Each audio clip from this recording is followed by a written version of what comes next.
Assalamualaikum warahmatullahi wabarakatuh.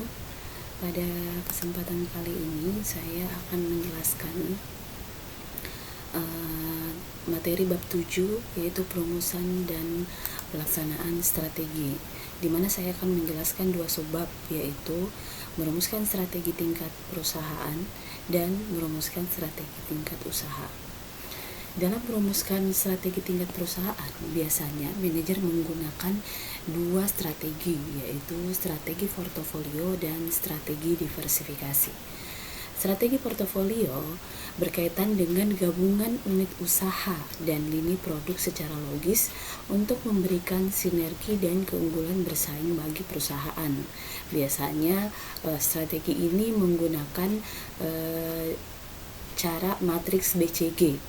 Matriks BCG itu adalah konsep yang digagas oleh Boston Consulting Group untuk mengevaluasi dimensi tingkat pertumbuhan usaha dan pangsa pasar dari unit-unit usaha strategis.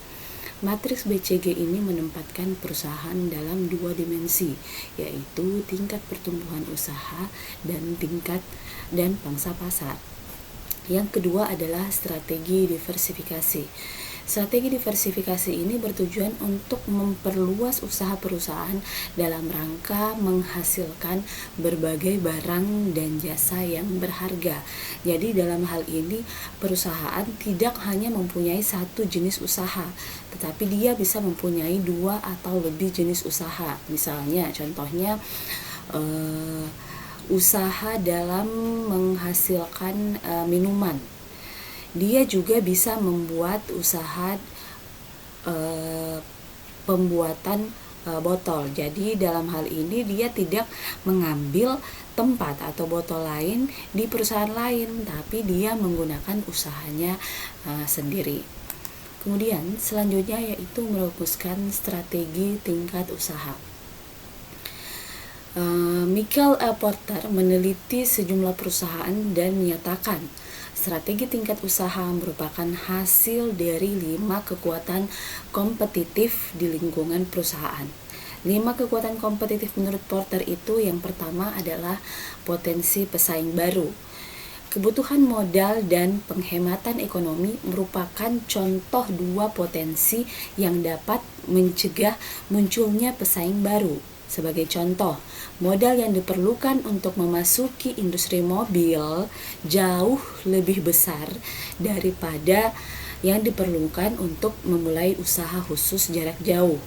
Pada umumnya, teknologi internet memudahkan perusahaan-perusahaan baru untuk memasuki industri karena tidak memerlukan unsur-unsur perusahaan seperti daya jual yang mapan, aset fisik seperti bangunan dan mesin, maupun akses pemasok dan saluran penjualan. Kemudian kekuatan yang kedua yaitu daya tawar pembeli. Dalam daya tawar pembeli ini, pelanggan yang cerdas akan adalah menjadi pelanggan yang terberdayakan. Internet memungkinkan pelanggan untuk mengakses berbagai macam informasi mengenai barang, jasa, dan pesaing, sehingga meningkatkan daya tawar mereka.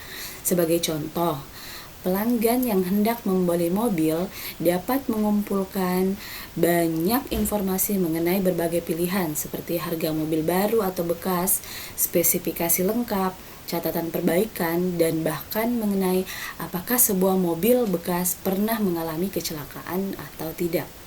Kemudian yang ketiga adalah daya tawar pemasok.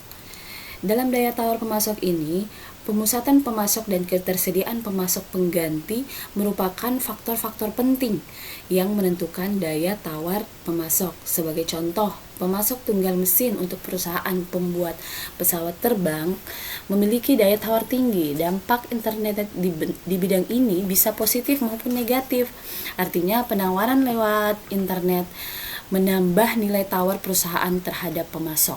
Tetapi internet juga memberikan akses kepada lebih banyak pelanggan bagi pemasok. Di samping memberi kemampuan untuk menjangkau pelanggan akhir, pada umumnya internet cenderung meningkatkan daya tawar pemasok. Kemudian yang keempat adalah ancaman produk pengganti.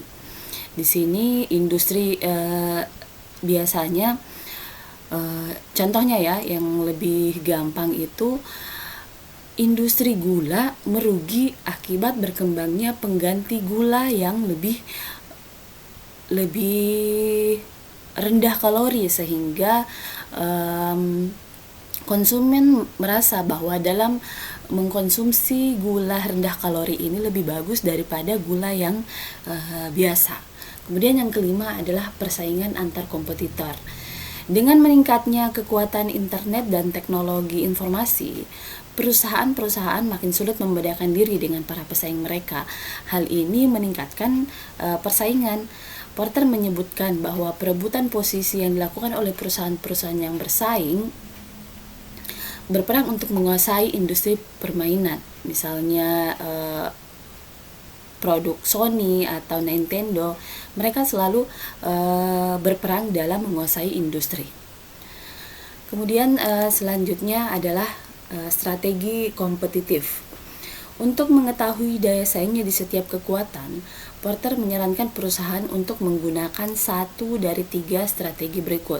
Yang pertama adalah strategi diferensiasi. Strategi diferensiasi itu bertindak secara karakteristik organisasionalnya itu bertindak secara fleksibel dan longgar dengan koordinasi antar departemen yang kuat, kemampuan imbalan dasar yang kuat, bakat kreatif berpikir di luar kotak, keahlian pemasaran yang kuat, dia memberi imbalan untuk inovasi pegawai, dan reputasi perusahaan di bidang kualitas dan keunggulan teknologi. Strategi yang kedua yaitu kepemimpinan biaya, di mana dalam kepemimpinan biaya ini karakteristik organisasionalnya yaitu kewenangan pusat yang kuat, kontrol kendali yang tepat, mempertahankan prosedur atau operasi standar, teknologi manufaktur yang mudah digunakan, sistem pengadaan barang dan distribusi yang sangat efisien, dan pengawasan ketat pemberdayaan pegawai secara nyata. Yang ketiga adalah fokus. Laporan kendali secara rutin dan terperinci dapat menggabungkan kebijakan-kebijakan di atas untuk mengejar target strategis tertentu, menghargai dan memberi imbalan bagi fleksibilitas dan keintiman pelanggan, dan mengukur biaya pemberian layanan dan mempertahankan loyalitas pelanggan, serta mendorong pemberdayaan pegawai melalui kontak dengan pelanggan. Ya, jadi itu saja materi untuk kesempatan kali ini.